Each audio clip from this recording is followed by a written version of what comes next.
Muy pero muy buenas tardes, bienvenidos a un nuevo programa de APU TV, como todos los miércoles de las 18 horas, aquí en la pantalla de Canal Extra, Canal 22 de Telecentro, Movistar TV, Claro TV también. Y bueno, vamos con un nuevo programa, una semana donde hay de todo, desde lo que son los discursos y discursos que muchas veces promueven incluso mediáticamente grados altos de violencia, el pacto democrático que sigue estando entre nosotros y después lo cotidiano, las universidades, el de financiamiento al Inca como una de las noticias también con mucha crítica por parte de distintos actores y representantes de la cultura y el análisis, por supuesto, de todas las semanas en este programón que tenemos preparado para ustedes. La semana pasada no nos encontramos, pero sé que estuve muy bien cubierto, cuidando las espaldas por parte de Joe Cornejo, que está aquí conmigo. ¿Cómo está, Joe? Siempre espalda con espalda, Nico Márcico. Me hablaron muy bien del Joe Cornejo conductor. Empatamos de visitante. Es un partido decoroso de visitante. Esto es la construcción colectiva, querido Joe Cornejo. Una mano lava la otra. Exactamente, Gary Castro también ahí, por supuesto, en la producción y coordinación, que hace todo más simple. El verdadero cerebro detrás de todo esto. Que hace todo mucho más fácil, Lau también, está Lula, lo tenemos también al resto de los chicos, Está Lautaro Ayrton. También, Ayrton, no me quiero olvidar de nada. Y en un rato viene también Mariano Nieva para toda la pata cultural, como tenemos todos los miércoles aquí en APU Televisión, sobre la recta final del programa. Pero si te parece, Joe, ya arrancamos con tu editorial en este nuevo miércoles. Dale. Bueno, el tema excluyente de esta semana, estas mismas horas pueden cambiar mientras se emite este mismo programa, es la elección del Partido Justicialista. Algo que hasta hace poco no tenía mayor relevancia, había sido Alberto Fernández su presidente, pero de golpe tomó centralidad porque, bueno, también cristaliza la discusión, la crisis que está teniendo el peronismo a propósito de la derrota en base al gobierno de Javier Milei. Así que le traje dos encuestas que me parecieron interesantes para compartir algunos datos sobre el mapa que estamos transitando actualmente el peronismo. ¿En qué lugar está el peronismo? ¿Qué se puede esperar de esa elección? Vamos con la primera encuesta, por favor. Estos son los chicos de Pulso. La primera pregunta que hicieron es, ¿qué identidad política es la suya? ¿Cómo se define? Sorprendentemente, la mayoría sigue siendo el peronismo. 27 puntos sigue siendo el peronismo. Claro que, como la crisis política que atravesamos lo indica, parte de esta época, 32%, 33%, que sería la verdadera mayoría, es la no identidad. Y un escenario que podemos esperar electoralmente en el marco de un escenario que puede el blanco volver a tener un rol predominante, como lo tuvo en aquel momento en esa elección recordada de octubre del 2001, que fue la antesala de lo que se iba a venir en diciembre de 2001. Siguiente placa, por favor. Un dato interesante de la encuesta. Le preguntan a los encuestados, que se definían peronistas, solo los peronistas, ¿cómo definían su movimiento? ¿De centro, centro-izquierda, izquierda o de centro-derecha a derecha? Bueno, este sería el centro.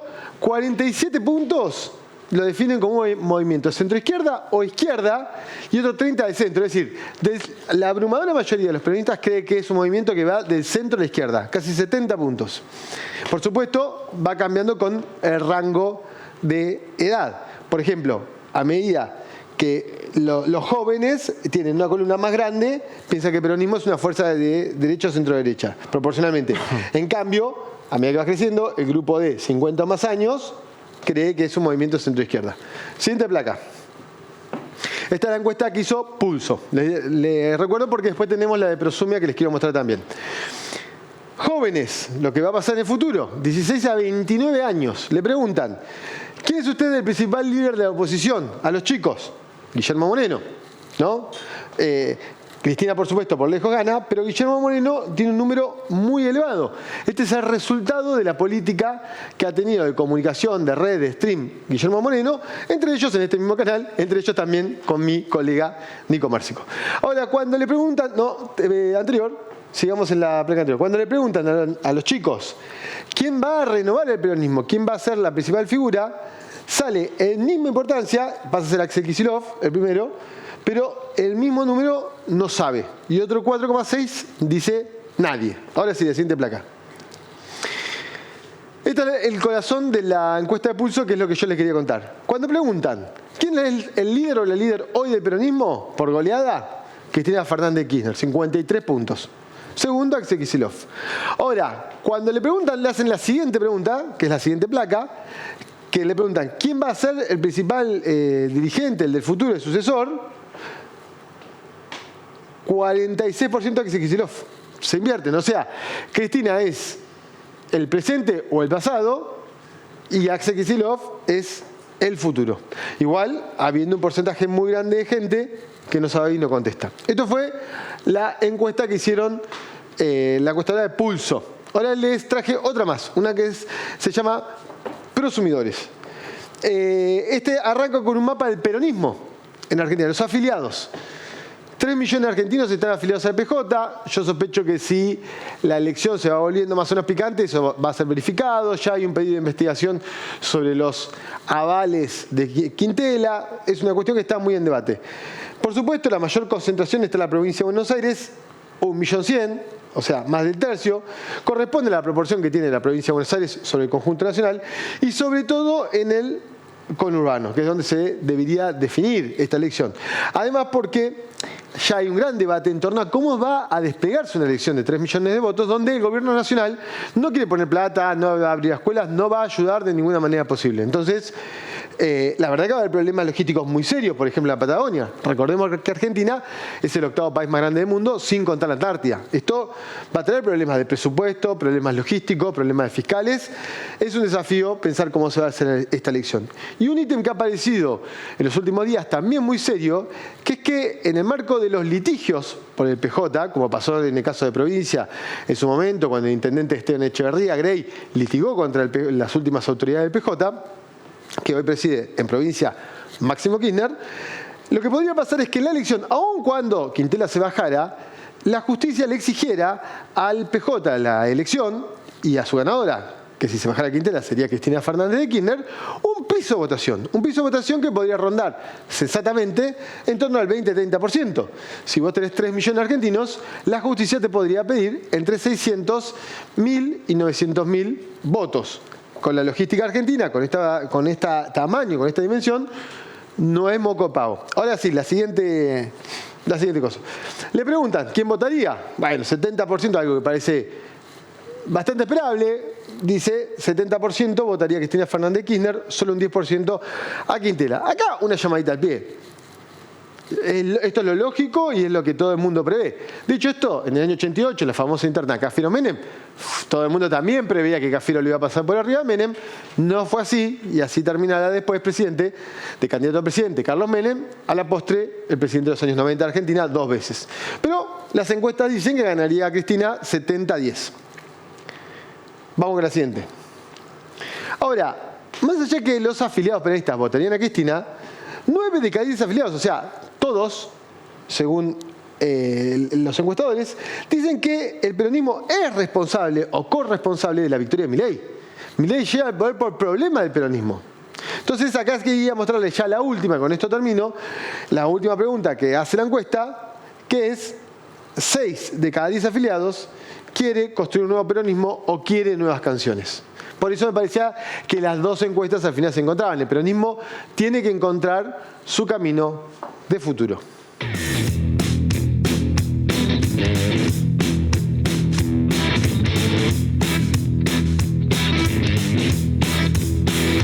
Nuevo bloque de APU TV, como todos los miércoles, aquí en Extra Televisión. Desde las 18 ya saben que nos encuentran aquí todos los miércoles. Y ahora vamos a saludar al diputado nacional, dirigente también de la ciudad de Buenos Aires, ex embajador, un hombre con una trayectoria y un recorrido enorme. No voy a decir tanto para que no se abrume él, porque viste que como te dicen a veces el currículum, vos empezás a hacer... Militante político. Un militante, exactamente. El mejor reconocimiento que puede tener uno es ser militante. Padre de militantes. Exactamente, Eduardo Valdés. ¿Cómo estás, Eduardo, querido? Bienvenido. ¿Cómo estás, Eduardo? Bienvenido. Un gusto. Siempre la Paco Urondo me interpela, así que mirá, un gusto. Muchos entrevistados dicen eso cuando vienen también, así que sé que hay un trabajo ahí periodístico. Soy de reflexionar junto a la Paco Urondo. Mirá. Sos interpelable. Sí, a veces a favor, a veces en contra, pero son de esos sitios que uno no deja de hurgar para ver por dónde anda parado uno y si hay... Y me gusta que a veces me interpelen. Está perfecto, está perfecto. Bueno, es parte del ejercicio. ¿no? Otro que por acá, boludo. Ah, bueno. Otro que te interpela como diputado es el presidente de la Nación, Javier Milei, que tiene al Congreso en la mira sistemáticamente. Sí, pero es mucho más grave que lo del Congreso, el lenguaje de un presidente agraviando con conceptos que ni siquiera vale la pena reproducir, a quien fue 2 veces presidenta de los argentinos y vicepresidenta. A mí también me molesta cuando uso el mismo lenguaje de violencia contra Mauricio Macri, contra López Murphy, contra Larreta, contra Horacio Rodríguez Larreta,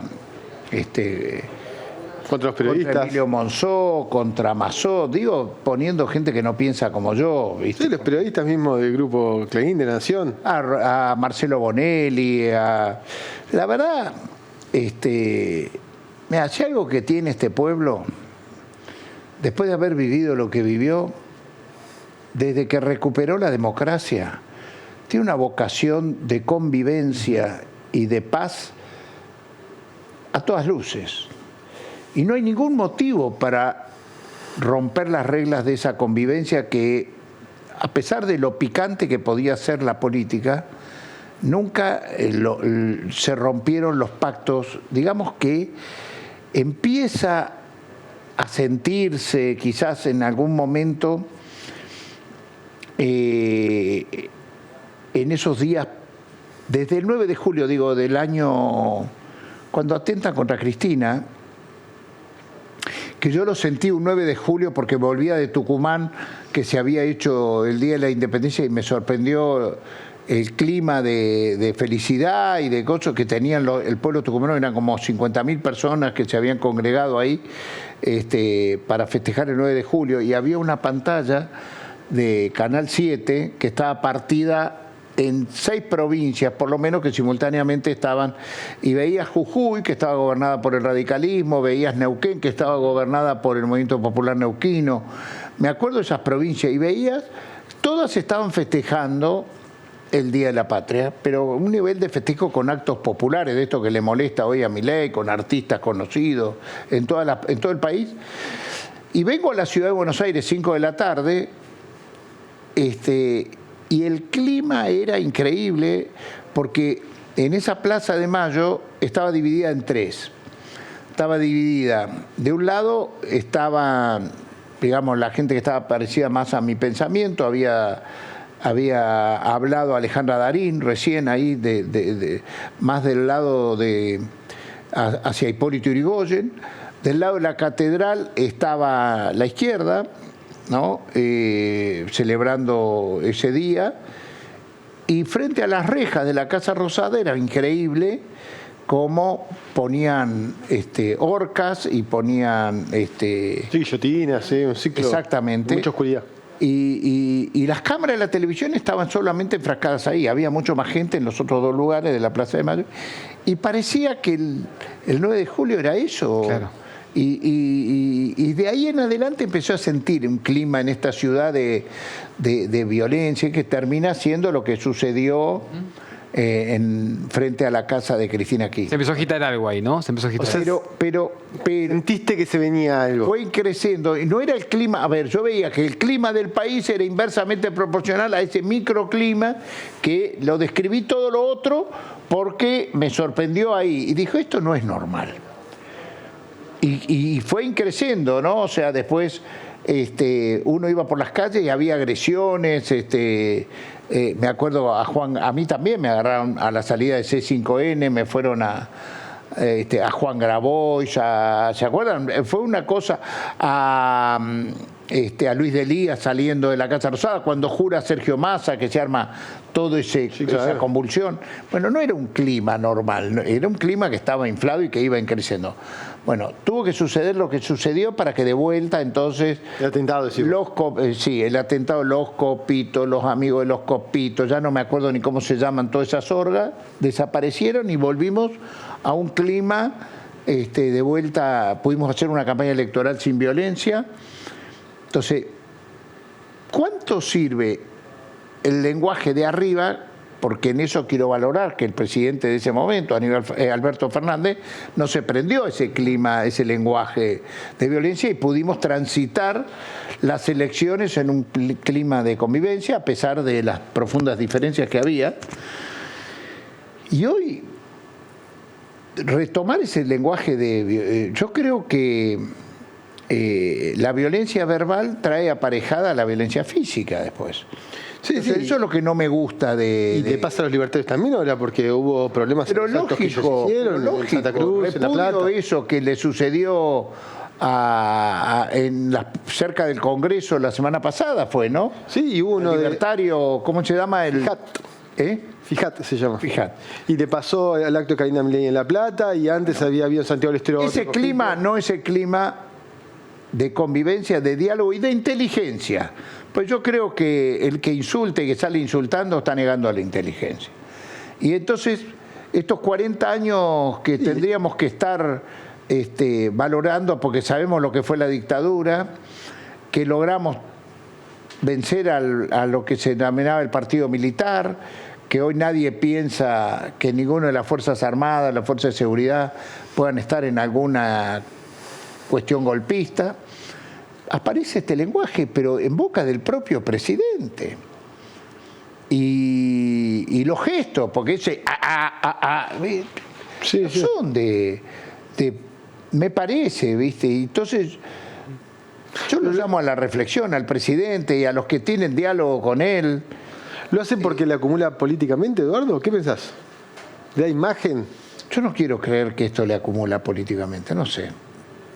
O por ahí sirve para, en todo caso, ¿Disciplina? o reforzar Yo a veo que al revés. lo acompañan. Yo veo que al revés, que el presidente Milei tenía una gran imagen positiva hasta hace un mes y medio, 2 meses, que empieza a caerse y ahí es donde vemos que él empieza a endurecer su lenguaje, al revés.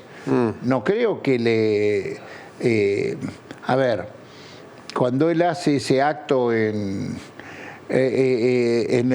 el Congreso, cuando va a presentar el presupuesto, esa mayoría silenciosa que lo votó a él y que decidió no prender el televisor al momento que él estaba hablando, porque toda su apuesta era Claro. a liderar los ratings de la noche de ese domingo. Como cuando fue la apertura del Congreso. el 1 de marzo. Exactamente. Claro. El apagón mediático, como denominaron esa noche, es apagón de gente que lo bancaba a él, gente que lo votó a él. Nosotros no éramos los que piensan como yo, no eran los que iban a prender el televisor.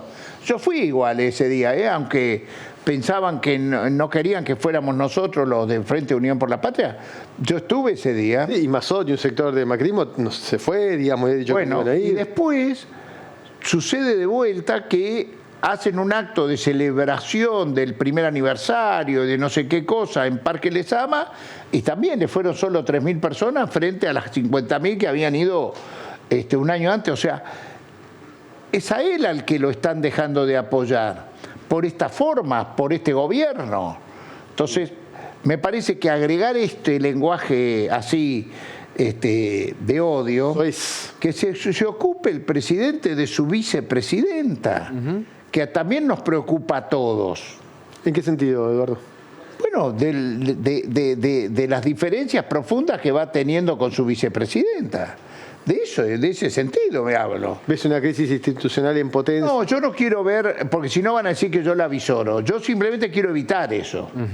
Entonces, en lugar de ocuparse tanto de periodistas que no piensan como yo, pero que tienen derecho a opinar lo que saben como información, o de dirigentes políticas de la envergadura de Cristina Fernández de Kirchner, pero también, porque ayer ha sido una catarata también contra Pichetto, contra... Cobran todos, sí. Bueno, a los dirigentes políticos de todos los espacios políticos le digo, muchachos, salgamos todos a hablar de esto, porque esto es Bertolt Brecht, empiezan por uno y siguen por otro. ¿Y te escuchan los otros dirigentes, los otros diputados de otros bloques? ¿Te dicen, che, la verdad, Eduardo, está o fingen demencia? No, creo que van escuchando. Al principio no, pero creo que al ver cómo se va reproduciendo y se van llevando adelante estas acciones de violencia verbal, los dirigentes van reaccionando también. Una pregunta, Nico. Vemos los Este tema, diarios, sí, vemos los diarios que no piensan como nosotros, que normalmente No. le hacen La segunda, el presidente, que hoy mismo han reaccionado muy fuerte, ¿no? Sí, tensa muy fuerte. ¿Te parece que este discurso tan desagradable, en esa intención de polarizar tan fuerte, incluso amenazando veladamente a Cristina Fernández de Kirchner, o no tan veladamente, tiene que ver con esa polarización, con quedarse con el electorado del macrismo? ¿Se queda para vos, Milei, con el electorado del macrismo? Con una parte seguro, con otra parte que valora más la democracia, la institucionalidad, la vida, yo no creo. Yo creo que dentro de lo que fue los votos a aquella fórmula Macri-Michetti, había sectores importantes de la democracia que lo votaron. Verdaderos republicanos, pongamos. No sé, esa palabra tan compleja. Bueno, ellos, para decir una palabra que ellos podrían reconocerse. Yo creo que republicanos somos nosotros. Yo no le regalo esas palabras. La división de poderes es la que planteamos nosotros, ¿no? Pero bueno. Un voto radical. Esos muchachos, bueno, creo que el radicalismo es uno de los claves en este tema. Yo creo que una de las cosas más graves que pasó para ellos, para la historia de los movimientos populares, aquel acuerdo en Gualeguaychú entre Macri y la convención de Gualeguaychú, que el radicalismo toma la decisión de apoyar a Macri, ¿no? Pero creo que no les ha ido bien a ellos, o sea, estuvieron al borde de desaparecer como partido. Yo veo que ahora medio están retomando, ¿no? Pero bueno, tienen que tomar ellos las decisiones, no solo los radicales, sino también, estábamos hablando del PRO y creo que hay sectores del PRO que sí, que les interesa poco por ahí lo institucional y creen que hay que mileiarse, me gusta esa palabra, mileiarse. Y haciendo más mileísmo, pero van perdiendo la identidad política de su espacio. Eduardo, ¿qué crees que puede pasar con estas dos presentaciones que hay, tanto por un senador, el senador Linares, como también por Carolina Aguilar, con respecto al pedido de juicio político al presidente? ¿Qué crees que puede pasar con eso, sabiendo que no se conformó todavía la comisión de juicio político, ¿no? ¿Cómo puede avanzar? Mira, yo quiero decirte que ahí hay distintos pensamientos. Lo imaginaba, sí. Sí. Yo quisiera ir evolucionando con el conjunto el tema, si ya es para juicio político o no, pero tampoco los niego a los que están pensando, pero... Sos agnóstico con respecto al juicio político. No, bueno, no crees, pero ni descrees. No, lo que quise decir era que... yo les dije que yo todavía tenía esperanza que el presidente reflexione, claro, y que se modifique a sí mismo, porque eso no le hace bien ni a él ni a la institucionalidad democrática. Y él juró, y esto sí le digo, él juró por la Constitución argentina. Tiene que respetarla. Y la Constitución argentina, entre otras cosas, o mejor dicho, el Estado argentino, nace el día que se jura la Constitución de 1853. Concretamente es el 25 de mayo de 1853. Ahí se da en toda la historiografía como el nacimiento del Estado argentino. Entonces, si yo juro por la Constitución y digo que odio al Estado, que hago todo para que el Estado desaparezca, no estoy cumpliendo con la Constitución. Entonces, él tiene la legitimidad de los votos, pero tiene que reflexionar respecto de por qué juró. Y jurar por la Constitución argentina es no odiar el Estado y destruir el Estado. No, tiene que cuidarlo. Y en el medio la convivencia democrática, ¿no? Entonces, yo quiero darme un tiempo de esperanza todavía. Me gusta, Eduardo, cómo medís cada palabra. ¿Tenés miedo de que cada palabra que uno dice pueda generar un soy rebote? Diputado de la Nación, porque si fuera un militante que no soy diputado, quizás puedo hablar más libremente. Pero entendés las consecuencias de lo que uno dice. Digamos, estamos en un tiempo donde todo es muy inflamable. Verborrágico. Inflamable. Sí. Qué palabra esa, me gusta. Todo es así. Sí, yo quise decir Rogio para bajarle también, para no pensar en llamas. Es que todas las mañanas me levanto y es peor de como me acosté cuando veo uno reflexiona a la mañana temprano, ¿viste? Reflexiona leyendo lo que ha pasado en el día anterior y siempre, ¿viste? En esos programas de la noche aparecen cosas que no habían pasado. Por ejemplo, el discurso de Milei que estamos hablando sucedió el domingo a la noche, ¿no? Habíamos pasado un domingo el Día de la Madre, qué sé yo. Había visto que a Gago no le había ido bien y bueno, como soy de River, viste, mucha desgracia no me hice. Pero le echo un poquito de alegría. Pronto a la mañana del lunes veo esto y me conmociona. Y eso me suele pasar muy seguido en este tiempo. Eduardo, déjame una línea de reflexión sobre el PJ porteño. No, porteño. No, nacional. No, porteño. Sí, por la ciudad de Buenos Aires. ¿Qué estás viendo ahí también como uno de los motores, ¿no? De todo lo que está pasando y todo lo que se está debatiendo? Mira, yo lo que digo es, no estoy de acuerdo. Yo soy hombre de la unidad. Y creo que por todo lo que hablamos antes, más unidad que nunca. Son graves las cosas que están pasando en el país, de esta ausencia de Estado que todos los días nos enteramos de que suprimen lugares indispensables del Estado argentino, desocupados, y la gente nos está pidiendo que esto no suceda, cómo revertimos esta situación. Y así como le pido a los demás sectores políticos que no sean indiferentes frente a estas palabras de violencia, también digo en nuestro propio espacio que no comparto que nos dividamos. O sea, yo no tengo dudas qué significa Cristina Fernández de Kirchner. No soy de los que creen que hay que jubilar a Cristina Fernández de Kirchner.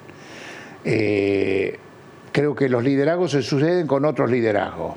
Ahora, tampoco soy de los que cree que hay que impedir que Axel Kicillof sea el mejor gobernador de todos los gobernadores de la historia de la provincia de Buenos Aires, porque lo necesitamos, porque necesitamos mostrar que gobernamos muy bien, que en estas condiciones podemos mostrar que donde hay una necesidad hay un derecho. Claro, que cuidamos a la gente. Es fundamental.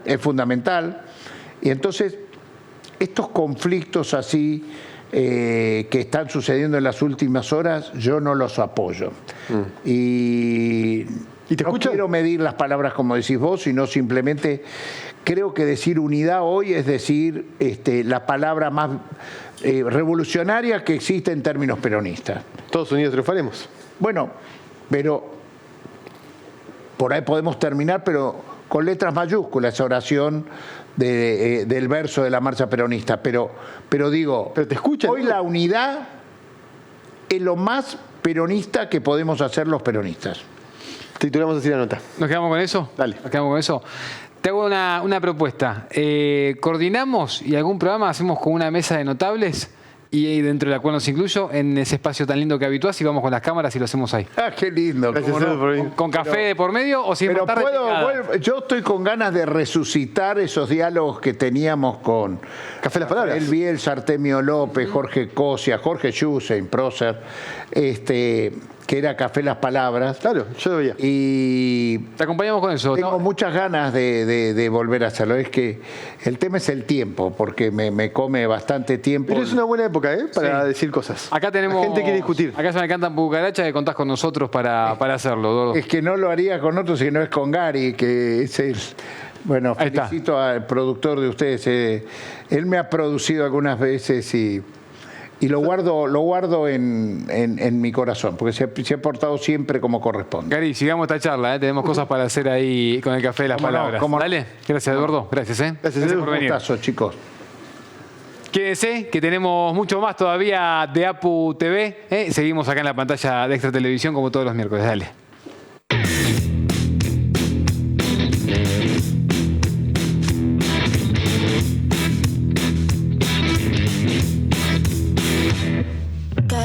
Bien, Bien, y continuamos aquí en APU Televisión, como todos los miércoles, nos vamos a meter con una nueva entrevista, pero ahora nos vamos al plano internacional, vamos a hablar un poco de geopolítica, hay mucho que se está jugando en ese sentido, ¿no? Estamos en un mes clave, este domingo tenemos en términos regionales elecciones en Uruguay, venimos de unas elecciones en Venezuela también muy importantes en términos regionales, tenemos elecciones en Estados Unidos el próximo 5 de noviembre también, y todo esto también está atravesado por las diferentes potencias. Una de ellas, por supuesto, indudablemente, es el gigante asiático, es China. Y estamos con el autor, analista internacional, venezolano, autor también del libro Un gigante en movimiento. Estamos hablando de Sergio Rodríguez Helfestein, que nos visita acá y está con nosotros en esta tarde de miércoles. ¿Cómo estás, Sergio? Gracias por venir. Muchas gracias por la invitación. Gracias. Bueno, está presentando el libro, Sergio vino a presentar el libro a la República Argentina, así que vamos a estar hablando mucho de eso. Contame un poco la matriz del texto y por qué también surgió la necesidad, Sergio, que en otra entrevista que hemos hecho también lo hemos charlado un poco, la necesidad de hacer este texto, ¿no? De escribir sobre el gigante asiático. Sí, mira, muchas gracias por la invitación. Un placer. Solamente agregar que a todas las elecciones que dijiste, hay elección en Uruguay el domingo. Dije el domingo en Uruguay, tal cual, exacto. Disculpa. En términos regionales, tal cual. Disculpa. Mira, yo tengo un interés en China desde hace muchos años. Yo soy profesor de la Escuela de Estudios Internacionales en la Universidad Central de Venezuela. Y ahí yo propuse ya, te va a parecer increíble, pero yo en el año 97 propuse hacer un seminario sobre China y la escuela no lo aprobó porque no era importante. ¿Año 97? 97. Ya, viste todo esto casi 30 años antes. Claro. Sí, bueno, tenía que ver con un seguimiento de la problemática global y de los avances que estaban ocurriendo en China, sobre todo a partir del año 78, cuando establecen la política de reforma y apertura. A partir de Deng Xiaoping, ¿no? A partir de Deng Xiaoping. Claro. El año 76 fue un año muy importante en China que cambió un punto de inflexión, porque ese año muere Mao Zedong, pero además muere Zhou Enlai y muere Xu De. O sea, mueren Toda la generación fundante de la revolución. 3 padres fundadores, líderes importantes. Xu De fue el ministro de Defensa hasta que falleció. Zhou Enlai, el primer ministro, y bueno, Mao, el presidente. Y eso ya venía una serie de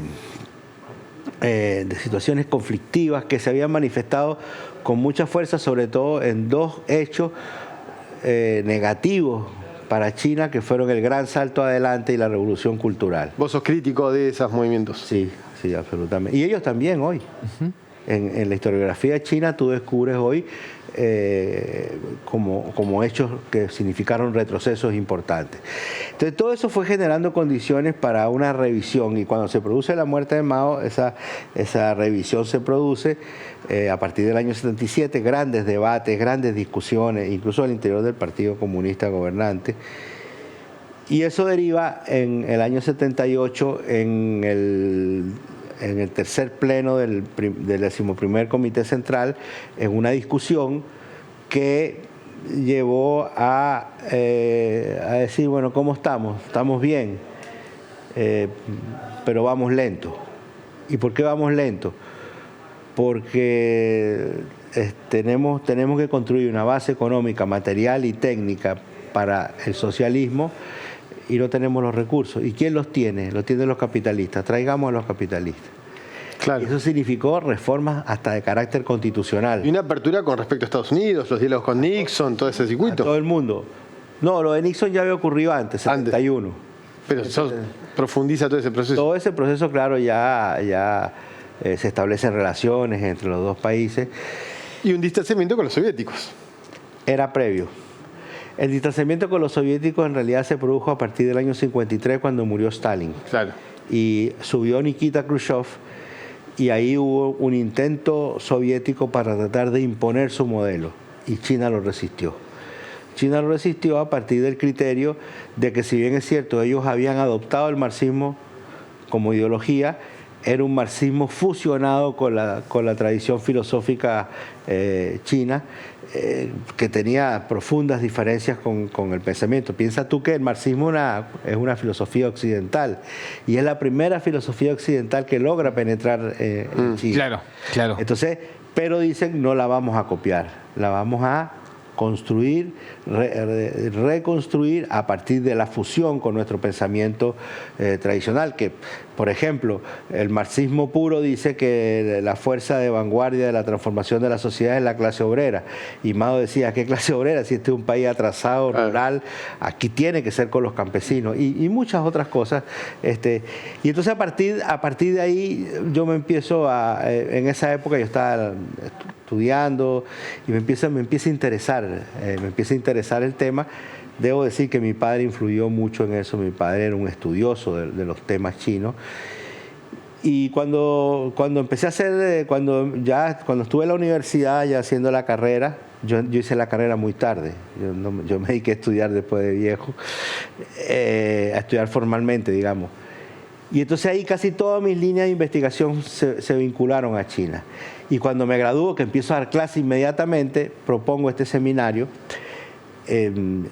Y ahí ya, haciendo un estudio mucho más sistematizado, empiezas a descubrir determinadas cosas que no te cuadran. Y ahora entiendo por qué no cuadran. No cuadran porque nosotros analizamos a China desde nuestra perspectiva occidental. Claro. Y eso me lo dijo un colega. Claro. Me dijo, ustedes en el siglo V y VI a.C. tuvieron a Aristóteles, a Sócrates, a Platón, que dieron origen o que fundaron la filosofía occidental y que dieron origen a la ciencia política occidental. Yo tenía Confucio y otra dinámica. Pero, Sergio, como argentinos, nosotros... Bueno, hay algunas personas les interesa más, estudian más el tema, otras. China tiene un rol en la economía argentina y una convivencia siempre compleja. Últimamente el presidente Milei, que no para hacer bloopers, pasó de criticar a los asesinos comunistas de China a decir que es un país muy interesante que pide no ser molestado. Para nosotros sería valioso saber cómo es el vínculo de China con Venezuela, cómo lo viven ustedes, esa relación con la locomotora asiática. Bueno, eso que dijo Milei también lo dijo Piñera, también lo dijo Bolsonaro, también lo dijo Noboa, también lo dijo... todo lo dice. En Argentina se dice recular en chancletas. Lo usan para polarizar, pero después en algún momento terminan dándose cuenta que hay que abrirse lo usan como instrumento de a ese campaña. país. Claro. Como retórica de campaña electoral. Claro. Tratando de cohesionar a los sectores de derecha. Bueno, ahora hay derecha, extrema derecha, ultraderecha. Ultraderecha. Sí. Entonces, cohesionar a todos esos sectores a partir, pero cuando llegan al gobierno y se enfrentan a la realidad y se dan cuenta que los recursos no están en el Fondo Monetario, no están en el Banco Mundial, no están en la Unión Europea, están en China. Claro. Y se ha construido a lo largo, sobre todo de los últimos 20 años, una gran relación de los empresarios vinculados a esos gobiernos de derecha con China. Entonces son los propios empresarios los que presionan a sus presidentes para que mantengan las relaciones con China. En el caso de Venezuela es totalmente distinto. Porque en ese sentido los empresarios a veces no tienen contradicción. Su ordenador es el dinero. Y si el dinero está ahí, van a ir. Claro. Incluso yo conocí empresarios pro-chinos, digamos, ¿no? Ideológicamente pro-chinos. Sí. Empresarios hubo un caso que marca eso, pero de una manera tan pristina, diría yo, que el secretario de Estado de Estados Unidos, Mike Pompeo, durante el gobierno de Trump, fue a Chile, tuvo 6 horas en Chile, hizo un viaje para estar 6 horas en Chile. Relámpago. Y le fue a decir al presidente Piñera que tenía planificada una visita a China, que no podía ir a China. Y Piñera le dijo, mire, yo tengo una agenda, tengo que consultar. Y consultó, ¿con quién? Con los empresarios. Y los empresarios le dijeron, los empresarios que son leales a Estados Unidos, le dijeron, usted tiene que ir a China. Lo único que logró Pompeo era que tenía lo que logró Pompeo fue que Piñera tenía una reunión pactada con el CEO de Huawei y esa sí la sacaron de la agenda. ¿Y la guerra de 5G? Claro. La guerra de telecomunicaciones. Ahora, el caso de Venezuela es distinto. La relación se sustenta en otras cosas. ¿En qué se sustenta? Venezuela tiene la mayor reserva de petróleo del planeta. Bien. Certificadas. Tiene la 5ª de gas, tiene la 9ª de diamante, tiene la 10ª de oro. Nada en un mar de petróleo, ¿es verdad eso? Es más que eso. Es más que eso. Incluso algunos expertos argentinos que han ido recientemente a Venezuela han dicho que Venezuela, por una serie de condiciones que ellos han estudiado, Venezuela en muy corto plazo puede transformarse en una potencia agroexportadora. Agro. Mira. Eso lo han dicho ¿Por el expertos vínculo entre el argentinos. petróleo y los fertilizantes? Porque, mira, el dato que me da, no me preguntes esto porque no sé, estoy diciendo el dato que me daban. Venezuela está produciendo y casi llegando a la autosuficiencia alimentaria, produciendo en 3 millones de hectáreas. Ellos me dijeron a mí que Venezuela tiene 33 millones de hectáreas productivas. O sea que tenemos 30 millones de hectáreas productivas que están ociosas. Pueden decuplicar. Y tenemos agua todo el año, tenemos sol todo el año. Él me decía, en Argentina Claro. podemos hacer una cosecha al año, aquí podemos hacer 2 o 3. Y tenemos el fertilizante, que es un subproducto del petróleo, la urea.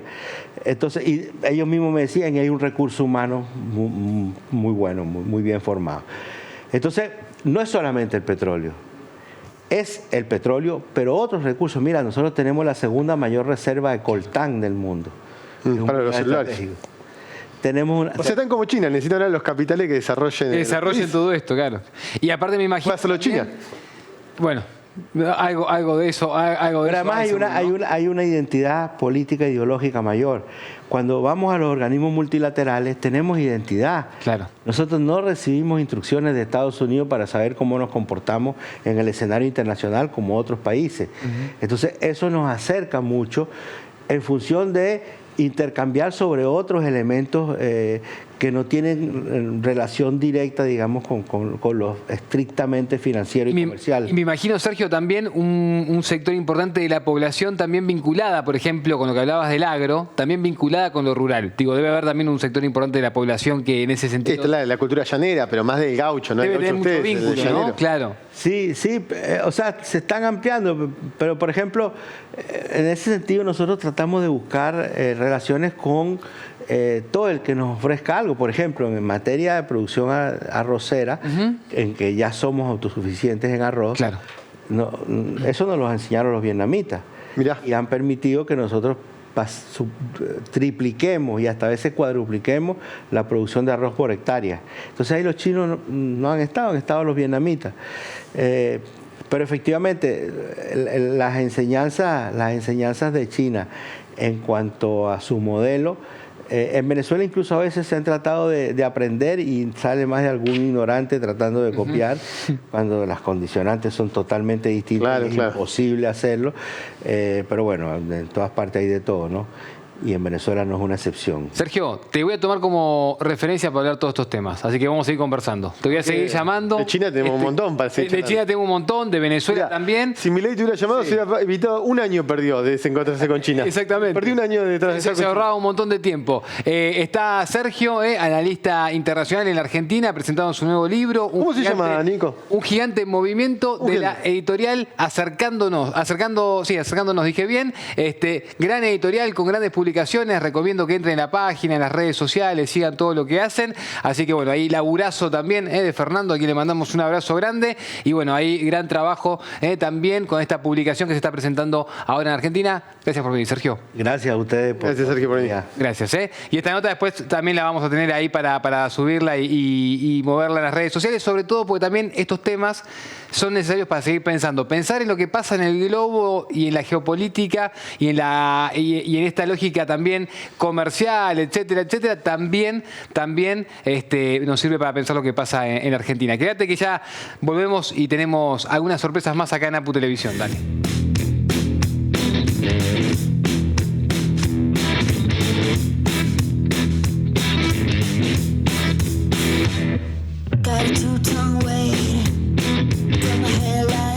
Nuevo bloque de APU Televisión, como todos los miércoles aquí en Extra TV, y nos vamos a meter ahora, como nos gusta hacer todos los miércoles, vamos al territorio, vamos a ver qué pasa en el territorio, cuál es la realidad que se está viviendo, cómo se están ordenando también los diferentes espacios del campo nacional y popular en estos tiempos, en estos contextos, y para eso saludamos a Claudia Hidalgo, dirigente de Voluntad Popular. Claudia, ¿cómo estás? Bienvenida. Bien, gracias, muchas gracias por la invitación. Bueno, recién hablábamos fuera del aire de los años, ¿no? De militancia, de recorrido, de poner el cuerpo, de trabajar con la comunidad, con la sociedad que te toca. Y te aprovecho eso que hablábamos fuera del aire como pregunta, ¿no?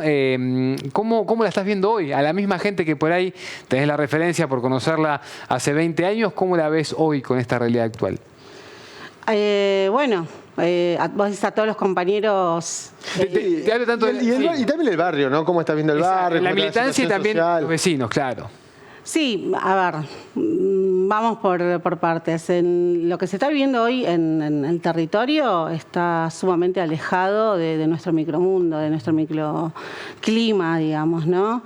La gente en los barrios se está pasando necesidades, digo, hay falta de consumo, no hay guita en la calle, hay desempleo, se profundizó el delito, el consumo problemático, digo, hay una serie de cosas que, como en todas las crisis, empiezan a volver, ¿no? Hace 10 años atrás que estaba bastante más calmado, por así decirlo. Esto lo profundiza, digo, sí existe el consumo problemático, claro, digo... Sí, claro, las drogas no se inventan ahora. Se empieza a profundizar todo está muy más a flor de piel.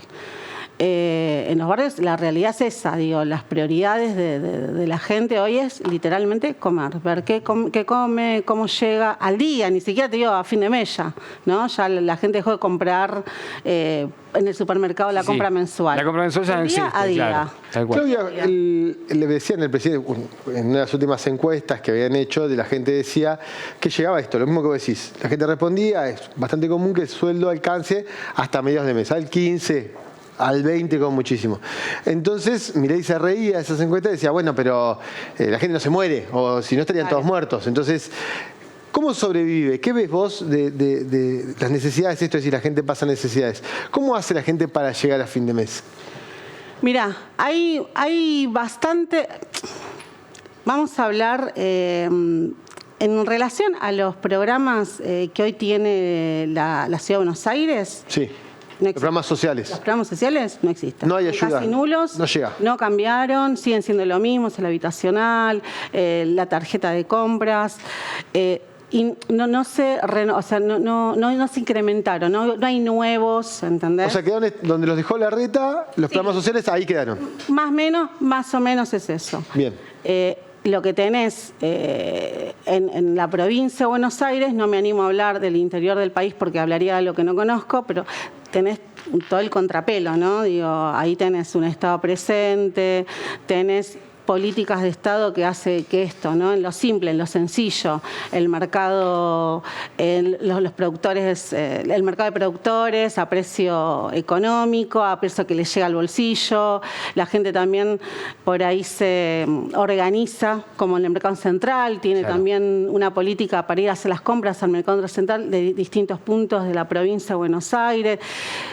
Quieras o no, eso mejora un montón, digo, ayuda un montón, impacta en el bolsillo y en la economía de los hogares. Claro, pero la gente tiene que estar... estudiantil, tenés un montón de políticas de Estado que Axel hoy no solamente no bajó ningún ministerio de su cartera, que es lo que está pasando en Nación, digo, ayer lo de la FIP, un estamento que capaz que, bueno, esto, que lo que hablamos hace un ratito, por ahí en el barrio le sirve la FIP.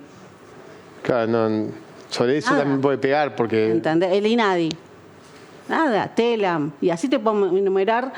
Pero las políticas de Estado, lo que hizo Axel en la provincia es mantener la cartera de ministerios y no solamente mantener las políticas públicas, sino mejorarlas incluso. Claro, pero obliga a la gente a estar todo el tiempo pensando en el mango. Todo el tiempo. Como la gente, por eso de todo lo demás, lo que está pasando hoy, le pasa de costado. La gente no está entendiendo lo de Cristina, lo de Axel, digo, que se vota. ¿No entiende la interna del peronismo? No, o sea, está lejos porque, aparte también hay que hablar de eso, ¿no? digo, no es un debate que le llegue a la gente que como prioridad, como prioritario. La realidad es que si vos pones Cristina al lado de la palabra presidenta, no se entiende bien qué se está votando. ¿Y te parece que la interna puede...? Hay cierto enojo, yo recién mostraba a Claudio encuestas de que la gente, incluso dentro del peronismo, se responsabiliza mucho al gobierno anterior de la victoria de Milei, mucho enojo con respecto al gobierno anterior. ¿Te parece que una interna del PJ puede profundizar ese enojo con la gente? ¿O esa, no sé si enojo, distancia con la gente? Que la gente se siente como, che, esto no me están representando. Es que claro, por supuesto, sí. Si hay algo que está en crisis absoluta es la representatividad política. De hecho, Voluntad Popular surge de la falta de esa crisis de representatividad, ¿no? Porque hablo de Voluntad Popular, te puedo hablar de compañeros de Épica de Damián Rillo, de Patria Popular de la familia Monti, Pique de Monti, Leo de Monti, Claro. 20B. Uno fue asesinado por la policía. Garabelo. Y el caso de Leo Monti, que es un caso que fue asesinado por la policía de la ciudad. Exactamente. Un montón de compañeros que donde en los ámbitos que existían, o por la falta de ámbitos existentes, mejor dicho, quizás, o la falta de representatividad, el desfasaje que hay entre la discusión en el territorio. Pero ante tanta crisis, ¿la gente quiere participar políticamente? No. Yo creo que estamos hablando del recorrido. 20 años atrás, nosotros creo que somos uno de los militantes que estaban bajo las baldosas. Se volvió a esa instancia. Sí hay, creo yo, Sí, y para pensar también la emergencia de estos nuevos espacios. Sí, lo que creo es que son compañeros que venimos militando en más o menos, o sea, dentro de un recorrido de 20 años. Preexistente, decís vos. Claro, y por ahí sí lo que veo es en compañeros que por ahí no están tan comprometidos, que están tomando un rol más de participación activa.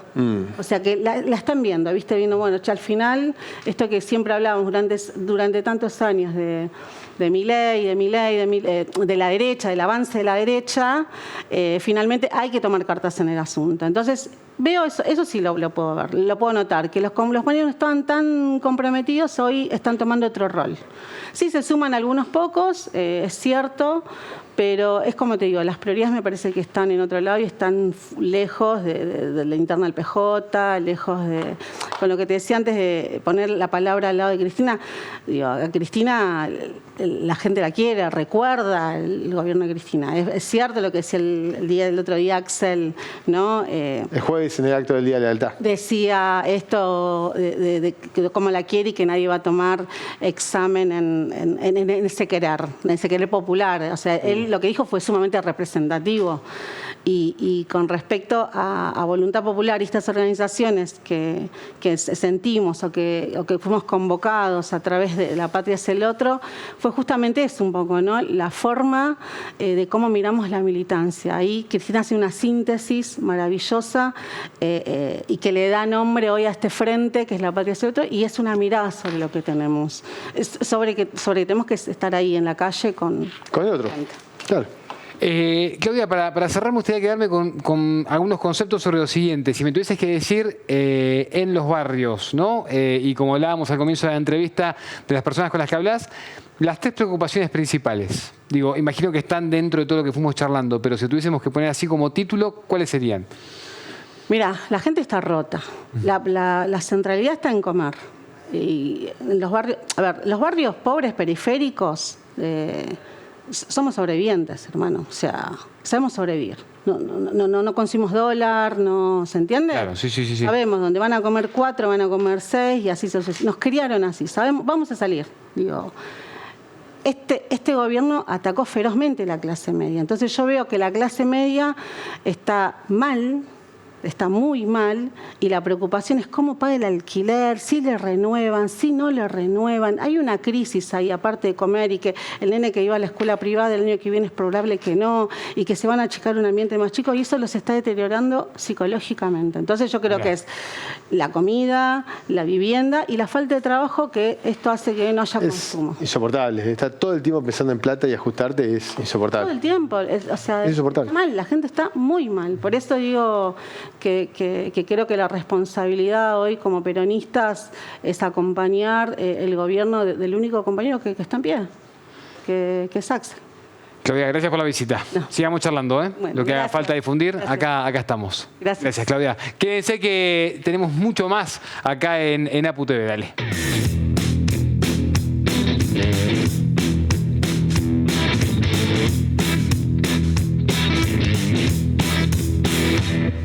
Got a two-tongue weight from my hairline to my backbone. Bueno, y lo mencionábamos en los bloques anteriores, hay elecciones en la República Vecina de Uruguay este próximo domingo, así que vamos a analizar también un poco cómo está la previa, ¿no?, a este domingo electoral, clave para la región, clave para Uruguay también, y a ver qué pasa con el Frente Amplio, es una de las preguntas que nos hacemos, ¿no? La información por lo menos que nos llega de este lado del río es que está con altas chances y con una posible buena performance para este domingo que tenemos ahora electoral 27 de octubre. Se suma también a la mesa nuestro periodista de cultura y rock, Mariano Nieva. Mariano, Nico, querido. bienvenido. Y saludamos a nuestro entrevistado, que es Federico Villanueva, licenciado en Relaciones Internacionales de la UDELAR y analista internacional también uruguayo. Federico, Nico, gracias por un venir, gusto. querido. Hola, Marian. ¿Cómo va? Gracias por venir. Bienvenido. No, gracias a ustedes por la invitación. Déjame hacer énfasis en esto que vos estabas contando. Lo que está pasando con las elecciones es que tienen un peso relativo importante geopolítico, ¿no? En está. Latinoamérica. Más allá de que somos un país que no es mediano, pues somos el país número 62 en el mundo, en 194 naciones reconocidas por ONU. Ajá. Y, por ejemplo, los Países Bajos entran en Tacuarembó, que es el departamento donde nosotros decimos que nació Gardel. Todo esto que estás diciendo está perfecto porque hay que sacar, yo comparto con vos que hay que sacar y desmistificar esto de Uruguay un país chico, Uruguay es, ¿no? Como- No lo es. De hecho, Argentina es un país enorme, subpoblado, y Uruguay es un país mediano, también subpoblado. Exacto. Que además tenemos las capacidades de darle de comer a muchísima gente. Bueno, eso lo charlaremos en otro momento, pero Argentina 400 millones, Uruguay a 30. Por eso es un despropósito que haya hambre en nuestras patrias, ¿no? Exacto. Volviendo a lo que nos compete, en nuestra América, para recordar un gran término de Martí, hay mucho interés, lo he hablado con colegas, con analistas desde México, desde Río Bravo a Ushuaia, como decimos, por lo que pasa en las elecciones del próximo domingo en Uruguay, porque se está jugando, parafraseando a García Linera, esta nueva segunda oleada progresista, ¿no? Uruguay, no sé si será el fiel de la balanza, pero seguro en términos simbólicos tiene mucha importancia, porque incluso ha sido usado por algunas derechas como ejemplo, como hacen con Chile, con la diferencia de que el proceso uruguayo del Frente Amplio ha tenido muchos éxitos que nunca se han comentado. Te cito uno. Cristina Kirchner dijo en un acto en el Estadio Único de La Plata, ya por el 2021, hablar de un sistema nacional integrado de salud. Eso era una idea de Perón. El Frente Amplio lo aplicó y con eso lidió el actual presidente Luis Lacalle Pou muy bien con la pandemia, porque Mira. encontró un país que tenía muchos puntos del PBI invertidos en salud. Es un datazo ese, Fede, ¿eh? Sí, y acá no se sabe. No se sabe, No se sabe nada. Me pasó con el tema de la LUC, cuando esto pareció a la ley ómnibus que ahora impulsó el presidente Milei. Lacalle Pou con su gobierno hizo lo mismo, se hizo un plebiscito que se perdió por muy poquito, pero cuando se hizo el tema de la LUC, aquellos que estaban militándola me comentaban que su principal trabajo no era ni siquiera conquistar firmas de los uruguayos que viven afuera, sino contarle a los hermanos, a las hermanas argentinas lo que era la realidad de Uruguay, porque acá te lo vendían como la verdadera panacea y en Uruguay se estaba pasando mal. Se perdieron miles de puestos de trabajo, hay 100.000 personas más que ganan 25.000 pesos, es el famoso parecido al mileurismo español. Bueno, tenemos eso, medido punta a punta. Si vos medís del 2019, último año que el Frente Amplio gobierna, el año entero, el PBI creció ya a partir de 2022 con el rebote post-pandemia, pero el Instituto Cuesta Duarte del PIT-CNT, la Central Única de Trabajadores, hizo un informe muy serio, hace poco es un instituto muy respetado, con profesionales serios, el cual muestra que el 95% de los uruguayos perdió con el gobierno de Lacalle Pou. Y que cuando lo ves en la gráfica, el dibujito, estabas acá, estuviste todo el tiempo acá y ahora vas a terminar con un repuntecito de un crecimiento de un 1,3, un 1,4 en 5 años. Volviendo, esto lo conecto con lo que te dije recién. Me pasa a veces cuando debato con colegas progresistas además, que siempre dicen Néstor, Cristina, Evo, Chávez, y algunos se olvidan de Correa, algunos lo meten, y se olvidan de Tabaré y Pepe. Y yo siempre digo, no porque sea uruguayo, sino, y ahora amplío, que la experiencia más exitosa del progresismo, medida, mensurada, es la uruguaya, sacando la excepción de Bolivia, que venía del sótano de la historia. ¿Por qué? Porque el Frente Amplio encuentra un país, que la crisis que usted estudió en 2001 la tuvimos en 2002, con 40% de pobres y se va con 8%. Encuentra un país con 8% de indigencia y se va con 0,1%. Y además tiene posibilidades muy ciertas de volver al poder.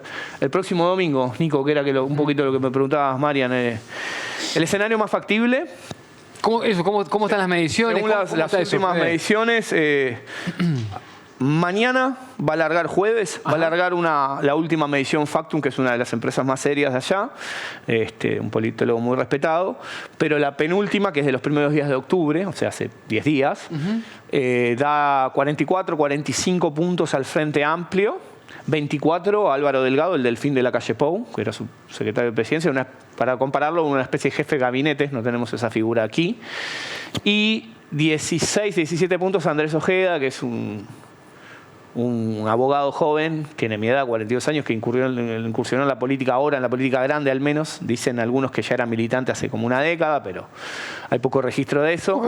Sí. Era panelista de TV, es abogado, tiene mucha plata, no sabemos de dónde salió, pero tiene mucho dinero para su campaña.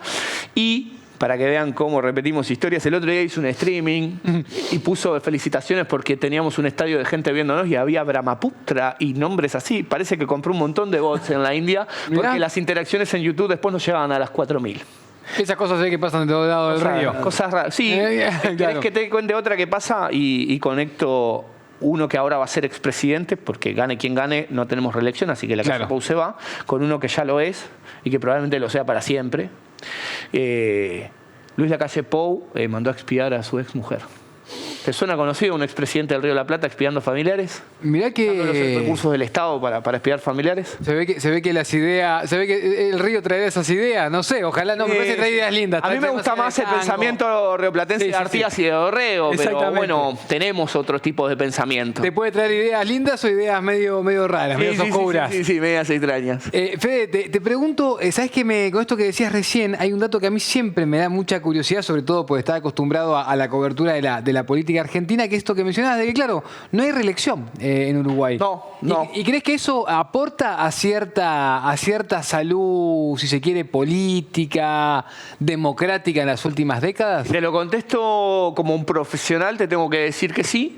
Si te lo contesto con el corazón, te tengo que decir que ni. ¿Por qué? Y te pongo ejemplo, porque depende de quiénes sean los recursos humanos que tengas a la presidencia, claro, ¿no? Tal cual. Más en esta época que hay tanto barullo, yo soy bastante reticente a esa frase de los pueblos no se equivocan. A veces sí, más cuando hay tanto ruido, pueden equivocarse, pueden pegarse un tiro en el pie, incluso en la cabeza, como pasa acá en Argentina hoy. Y te pongo este ejemplo con hechos puntuales. Recién lo estaba charlando antes de entrar a cámara. Tabaré fue presidente, después vino Pepe, después tuvo que venir Tabaré también. Y eso fue, si lo mirás desde el punto de vista de un militante, una cosa fea, porque la biología juega, ¿no? Claro. E incluso hasta puede habernos costado, o le puede haber costado, a veces hablo como militante, a veces hablo como analista, pero sepan que soy frente amplista. A mí me gusta siempre decir de dónde hablo, porque desde aquí lugar hablar. La honestidad intelectual no se negocia. Soy frente amplista, no, independiente, no milito en ninguno de los espacios adentro, pero soy frente amplista y siempre lo fui.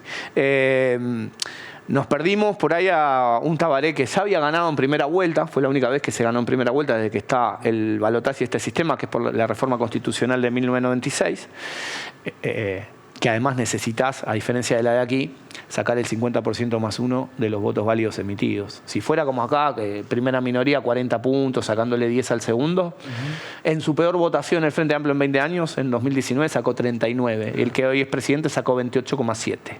Y en el balotaje, que supuestamente perdía por 5 puntos, perdió por 37.000 votos. Terminó subiendo 10 puntos de 39 a casi 49 y quedó un país dividido virtualmente a la mitad. Ya. Vuelvo a lo de la encuesta, que era lo que me preguntaban, porque me ramifiqué. El número mágico es 46,5. Con 46,5 tú obtienes mayorías parlamentarias. Eso te da gobernabilidad. También las encuestadoras estaban relevando datos a ver qué pasaba en un eventual balotaje, que sería el cuarto domingo subsiguiente, el 24 de noviembre. Ahí, aparentemente, el candidato Yamandu Orsi ganaría entre por 7 y 12 puntos, depende de qué medición tomes. Y se gana por un voto, recuerdo, no es por un punto, se gana por un voto. Mirá. Ante esta posibilidad cierta que decías vos de que el Frente Amplio se da con las elecciones, puede llegar al gobierno de vuelta, ¿cuál es el grado de predicamento que tiene fronteras hacia adentro la palabra de Pepe Mujica? Porque Pepe para nosotros y para la región es muy importante. Y para adentro de Uruguay, ¿cuál es el nivel de predicamento que tiene todavía hoy Pepe? Mira, Mariano, yo siempre digo, un poco en serio, un poco en broma, que Pepe Mujica y Forlán nos han puesto en el mapa en los últimos 20 años como nadie, en el mapa mundial, ¿no? en la historia grande. Pepe, primero el otro día nos emocionó a todos porque volvió a un acto masivo que se hizo hace 3 días. Estuvo con unos temas de salud graves, son de público conocimiento. Él anunció que tenía cáncer de esófago, tiene una enfermedad autoinmune. Ergo, no puede hacerse determinados tratamientos, tuvo que hacer radioterapia, eso lo deterioró mucho. Está mejor. Cuando estuvo internado no era por nada grave, más que no podía estar consumiendo alimentos. Le faltaban nutrientes, le faltaba hidratación porque le dolía. Fue por eso.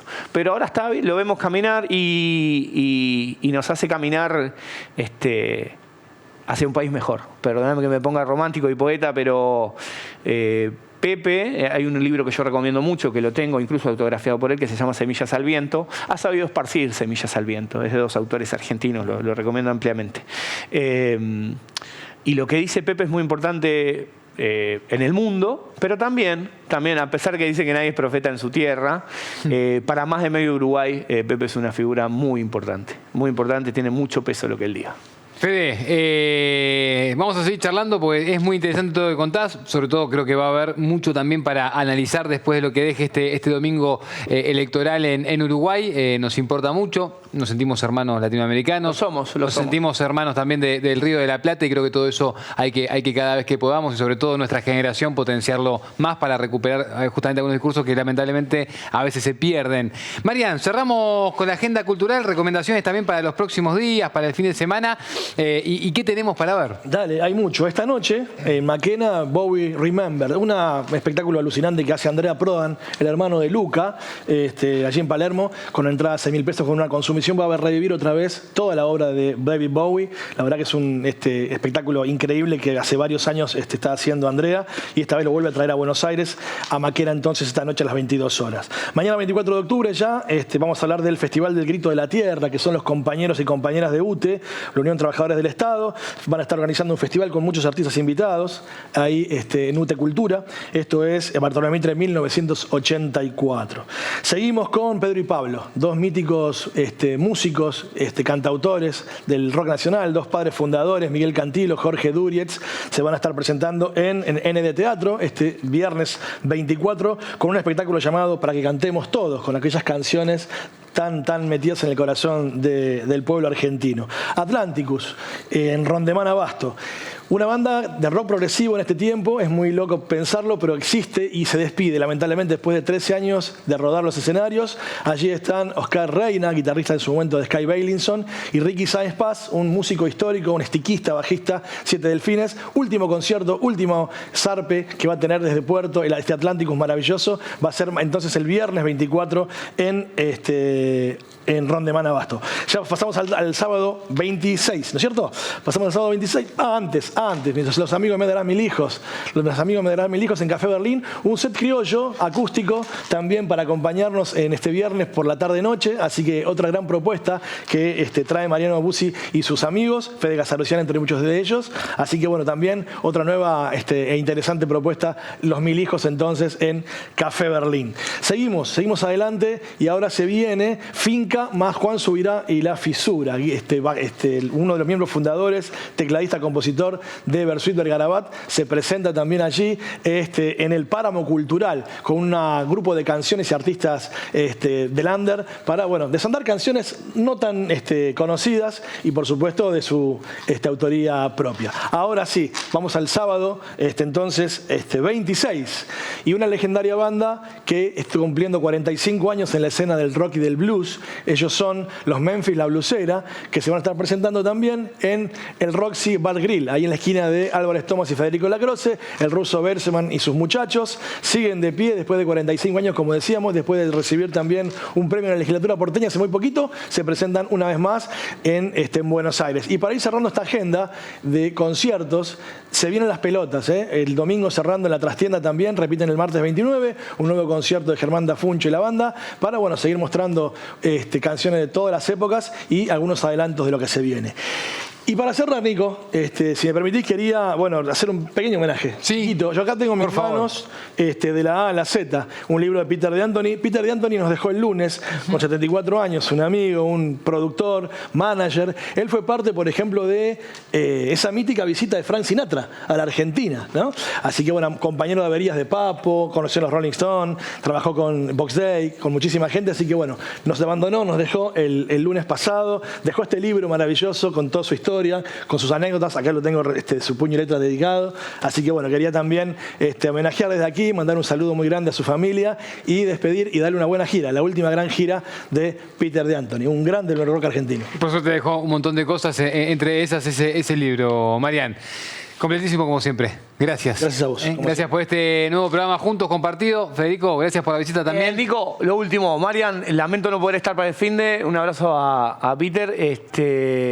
Pero me tengo que ir a votar a Uruguay, porque somos el único país de Sudamérica que no tiene voto en el exterior, una cosa que tendremos que ver. Insto a todos los uruguayos y las uruguayas que nos están mirando, cada voto cuenta, vayan a votar. Datazos, Fede, datos todo lo que trajiste, muy interesante, incluido este último, de que hay que armar para que puedan votar los uruguayos. Y los veo pronto, me sentí súper cómodo, me encanta el programa, te escucho en la radio. Gracias, querido, por eso te vamos a invitar de vuelta a la radio de acá. Dale, gracias, Fede. Adiós. Le agradecemos ahí a quienes nos acompañan, BRZ Car Service, a los compañeros trabajadores también del subte y el premetro, y también a la gente de GNL Camisas, hermosas las prendas, industria nacional, buen precio, buena calidad, gnl.camisas, lo siguen ahí en redes sociales, y está todo dicho. Nosotros nos reencontramos como siempre el próximo miércoles a las 18 horas. Mi nombre es Nicolás Márcico, un placer también acompañarlos junto a todo este equipazo, Gary Castro, Mariano, los invitados, también Joe Cornejo, Lula, Laura, Lautaro, todos para hacer lo mejor y el mejor programa que podamos y acompañarte todos los miércoles como siempre desde las 18. Hasta la próxima semana. Chau.